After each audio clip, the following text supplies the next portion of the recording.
उपयुक्त जो चर्चा हमने की उन्हीं देनों के आधार, जिन देनों की चर्चा हमने की ग्रोशियस की, उन्हीं देनों के आधार पर अंतर्राष्ट्रीय विधि के पिता के रूप में ग्रोशियस को स्वीकार किया जाता है।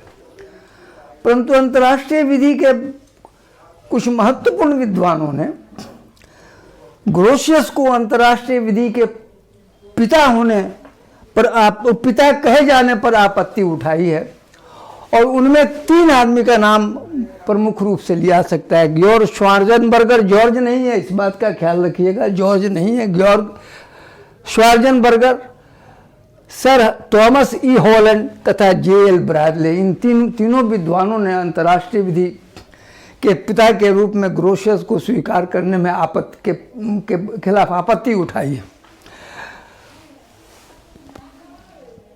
ब्रैडले ने अपनी पुस्तक द लॉ ऑफ नेशंस में लिखा है, few books have won so great a reputation as the George Bailey Act passes, but to regard its author as the founder of international law is to do less than justice to the writers who preceded him. Neither Grotius nor any other single writer can properly be said to have founded the system. किसी एक विद्वान को, किसी एक jurist को, न्यायविद्ता को, किसी एक विद्वान को उसने अंतर्राष्ट्रीय विधि के पिता मानने से इनकार किया है। जैसा कि हमने पहले भी बताया था कि ग्रोशियस के पहले भी अंतर्राष्ट्रीय विधि के बहुत से विद्वानों ने, बहुत से विधिवेत्ताओं ने अंतर्राष्ट्रीय विधि के विभिन्न विषयों पर अपना विचार दिया था। उन्होंने उस पर लिखी थी, किताबें लिखी थी। इसलिए वो ऐसा नहीं है कि ग्रोशियस पहला व्यक्ति ऐसा था जिसने अंतर्राष्ट्रीय विधि पर लिखा। वास्तव में ग्रोशियस द्वारा व्यक्त बहुत से विचार, जिन मुद्दों की चर्चा की है ग्रोशियस ने, ग्रोशियस के पहले के लेखकों ने भी उन मुद्दों की चर्चा की है। ग्रोशियस ने उसमें कुछ हेरफेर, नेसेसरी एडजस्टमेंट उसने किया। आवश्यक जहाँ हेरफेर की आवश्यकता पड़ी उसको उसने उसमें उसका समावेश किया उसने, परंतु ओरिजिनल राइटर ग्रोशियस को नहीं कहा सकता। बहुत सारे मामलों में उसने अपने पूर्ववर्ती लेखकों से बहुत कुछ लिया है, जिसका पहले हमने एक बार वो जिक्र भी किया था, शुरू में ही जिक्र किया था। तो जैसे ओपन सी का कंसेप्ट, खुला समुद्र, तो खुला समुद्र जो है ग्रोशियस के पहले विक्टोरिया ने 1609 में ग्रोशियस ने लिखा मेर लिबरम, और 1509 में जो है उसने विक्टोरिया ने उस पर किताब लिखी थी। उसमें उसने ओपन सी के कंसेप्ट को, ओपन सी की अवधारणा को का समर्थन किया था। फिर उसके अलावा जैसे जस्ट वार और अनजस्ट वार, उचित युद्ध एवं अनुचित युद्ध के बारे में जो ग्रोशियस ने जो भी कंसेप्ट दिया, वो जस्ट वार और अनजस्ट वार का कंसेप्ट भी ग्रोशियस के पहले के लेखकों ने दिया था। जैसे जितने भी लेखक उनके पहले आए, जिन लोगों ने वार के बारे में लिखा, वो किसी न किसी रूप में उस समस्या से संबंध अपना उन्होंने दिखाया। जस्ट वार क्या होगा, अनजस्ट वार क्या होगा। फिर रोमन लॉ में भी इस बात की चर्चा थी। तो ऐसी स्थिति में आप यह कह सकते हैं, जैसे जो क्रिटिक्स हैं उनके, जो उनके आलोचक हैं, उनका ऐसा मानना है कि ग्रोशियस ने उन विषयों पर, अंतर्राष्ट्रीय विधि के जो विषय उन्होंने, जिन जिन मुद्दों पर उन्होंने लिखा था, उन मुद्दों पर जो ग्रोशियस की राइटिंग्स थी, वो ग्रोशियस की राइटिंग्स ओरिजिनल नहीं थी।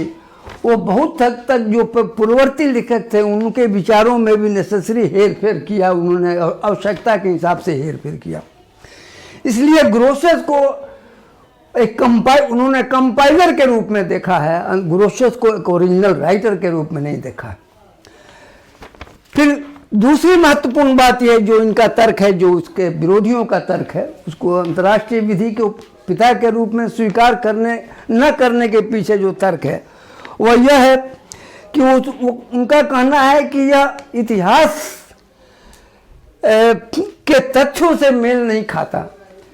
कि हम यह ग्रोशस को अंतर्राष्ट्रीय विधि के पिता के रूप में स्वीकार करें। ऐसा कहना उचित नहीं होगा कि जो कुछ ग्रोशस ने कहा वो सब अंतर्राष्ट्रीय विधि का भाग हो गया, अंतर्राष्ट्रीय विधि के भाग बन गए, ऐसा कहना उचित नहीं है।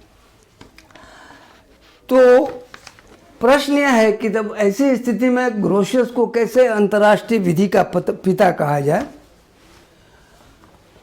ये इसमें कोई दो राय नहीं है कि ग्रोशस ने जो कुछ कहा उसमें कुछ अपूर्णता है, कुछ डिफिशियंसीज हैं, कुछ दोष हैं, परंतु उन दोषों के बावजूद ग्रोशस का इन्फ्लुएंस राष्ट्रों के बिहेवियर में दिखाई देने लगा और जो अंतर्राष्ट्रीय मामलों से संबंधित जो कोर्ट्स ने फैसले दिए, जो राइटर्स ने लिखा, जो नेशंस का बिहेवियर था, ग्रोशस के राइटिंग से वो प्रभावित होने लगा और धीरे धीरे ग्रोशस का प्रभाव बढ़ने लगा 17वीं सदी के अंत तक। 17वीं सदी के अंत तक अंतर्राष्ट्रीय विधि के नियमों को अंतर्राष्ट्रीय विधि के जिन नियमों को ग्रोशस ने प्रतिपादित किया था वे बहुत हद तक राष्ट्रों द्वारा स्वीकार्य हो गए और उन्होंने इसको स्वीकार किया, इसलिए अपने लिए उन्होंने उसको बाध्यकारी समझा और ऐसा महसूस किया कि उन नियमों से वे बंधे हुए हैं। तो ऐसी स्थिति में यह सोचना कि जो कुछ ग्रोशस ने कहा वो सब अंतर्राष्ट्रीय विधि का भाग नहीं हुआ, ये फैक्ट है कि सब जो कुछ उसने कहा है सब अंतर्राष्ट्रीय विधि का भाग नहीं हो सकता था। इसलिए कि उस समय जो अंतर्राष्ट्रीय विधि के जो विभिन्न मुद्दे थे, अंतर्राष्ट्रीय विधि के जो विभिन्न पहलू थे, उनके बारे में उसने लिखा। भविष्य में क्या परिस्थितियाँ होंगी और कौन से नियम, किन नियमों का उदय होगा, किन विषयों का उदय होगा, वो उसका को विजुअलाइज नहीं कर सकता, उसकी पूर्व कल्पना ग्रोशस द्वारा नहीं की गई या न की जा सकती थी। जैसे आज आउटर स्पेस के संबंध में विधि है, न्यूक्लियर वेपन्स के संबंध में विधि है। अंतर्राष्ट्रीय विधि का एक महत्वपूर्ण नियम हो गया कि न्यूक्लियर वेपन्स को युद्ध के लिए वैध माना जाए अथवा नहीं, उसका इस्तेमाल वैध माना जाए अथवा नहीं। फिर ओपन सी के संबंध में जो उसने विचार दिया उसमें भी कुछ संशोधन हुआ। तो जिन बातों का उस वक्त, जिन तथ्यों का, जिन परिस्थितियों का उदय नहीं हुआ था, जैसे आउटर स्पेस का कंसेप्ट या न्यूक्लियर वेपन्स का कंसेप्ट, उस वक्त यह सोचना कि ग्रोशस ने उस पर कोई विचार नहीं दिया, यह गलत है। इसलिए कि उस समय जो परिस्थितियाँ थीं उनमें इनका कहीं वजूद नहीं था। वैसी स्थिति में इनके बारे में कोई नियम ग्रोशस की पुस्तक में नहीं पाई जा सकती थी। तो यह कहना आलोचकों का कि जो कुछ अंतर्राष्ट्रीय विधि ग्रोशस ने लिखा, उन अंतर्राष्ट्रीय विधि के नियमों में वर्तमान अंतर्राष्ट्रीय विधि के सभी नियम मौजूद नहीं थे, यह कहना उचित नहीं है।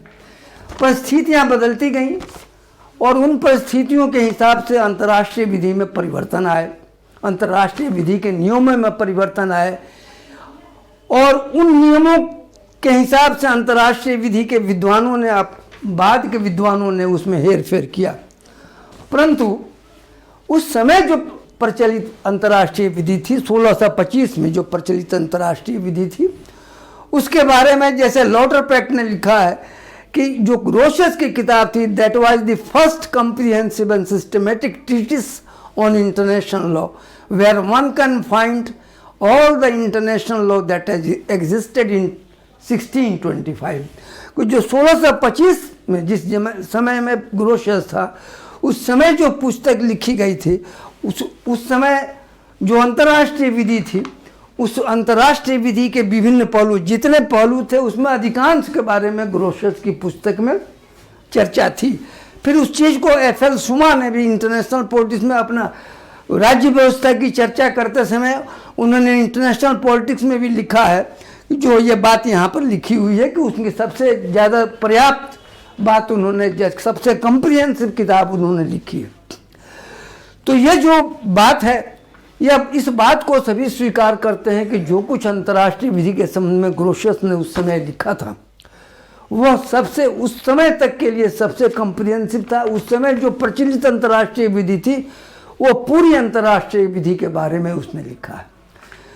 जैसे जैसे समय बदलता गया, जैसे जैसे समय बदलता गया, समय के साथ साथ अंतर्राष्ट्रीय संबंधों के संचालन के लिए नए नए नियमों की आवश्यकता पड़ी और ग्रोशियस द्वारा जो पुस्तक लिखी गई, जो उसमें जिन नियमों की चर्चा थी उसमें हेर फेर की आवश्यकता पड़ी, एडजस्टमेंट की आवश्यकता पड़ी उसमें। तो उन आवश्यकताओं को देखते हुए विधि के उन नियमों में परिवर्तन किया गया, परंतु वह परिवर्तन या परिस्थितियों के साथ उनका सामंजस्य बैठाने का कार्य जो बाद के लोगों ने किया या बाद में अंतर्राष्ट्रीय विधि में हुई, उसका मतलब ग्रोशियस के नियमों का रिजेक्शन नहीं है, उसको तिरस्कृत करना उसका मतलब नहीं है। वास्तव में बहुत से अंतर्राष्ट्रीय विधि के नियम ऐसे थे जो लास्टिंग इन्फ्लुएंस ग्रोशियस का शो करते हैं। जो जिन अंतर्राष्ट्रीय विधि के जिन नियमों को उसने प्रतिपादित किया उनमें बहुत से ऐसे विषय हैं जिन पर ग्रोशियस का प्रभाव आज भी दिखाई देता है, जैसे जस्ट वार और अनजस्ट वार। ये बहुत महत्वपूर्ण मुद्दा था और आज भी इसके बारे में चर्चा होती रहती है कि क्या कैसी परिस्थिति में वार जस्ट है और कैसी परिस्थिति में जस्ट नहीं है। फिर क्वालिफाइड न्यूट्रलिटी कि कब कोई राष्ट्र न्यूट्रल रह सकता है। तो जो कलेक्टिव सिक्योरिटी का जो कंसेप्ट है यूनाइटेड नेशंस में, वो बहुत हद तक उस पर प्रभाव ग्रोशियस का दिखाई देता है। फिर ओपन सी है, ओपन सी का फाउंडेशन उसने दिया। अब जो जैसे 12 किलोमीटर तक का 12 नॉटिकल माइल्स तक की दूरी को जो टेरिटोरियल सी का कंसेप्ट है, ये बाद का डेवलपमेंट है। साइंस और टेक्नोलॉजी में जो परिवर्तन आया है, जो साइंस और टेक्नोलॉजी में चेंज आया है, उस चेंज के अनुरूप उसमें परिवर्तन आया है, परंतु उसका फाउंडेशन ग्रोशियस ने दिया था। और ये ओपेनहाइम ने अपनी पुस्तक में लिखा है कि जो 1625 में जो उसने किताब लिखी द ज्यूरे बेली एक्ट पैसिस, वो अंतर्राष्ट्रीय विधि के भविष्य के विकास के लिए उसने एक आधार प्रदान किया और फर्दर जो वो ऐसा फाउंडेशन हुआ कि वो आगे चल के अंतर्राष्ट्रीय विधि उसी आधार पर बदलती रही, उसमें न आवश्यक हेर फेर होते रहे। जैसे आप एक एग्जाम्पल लीजिए कि 1950 में भारतीय संविधान लागू हुआ। उस समय काट दो, आटा ज़्यादा हो जाएगा, छोड़ काट देते, देखो तो उतना काट दो। जैसे 1950 में भारतीय संविधान लागू हुआ और उसके बाद से आवश्यकता पड़ने पर समय एवं परिस्थिति के बदलने के साथ उसमें कितने संशोधन हुए। संशोधन का जो हुए उसका मतलब संविधान का रिजेक्शन नहीं है, उसका मतलब जो है ना नेसेसरी एडजस्टमेंट के साथ संविधान को परिस्थितियों के अनुकूल बनाने, आवश्यकताओं के अनुकूल बनाने का प्रयास।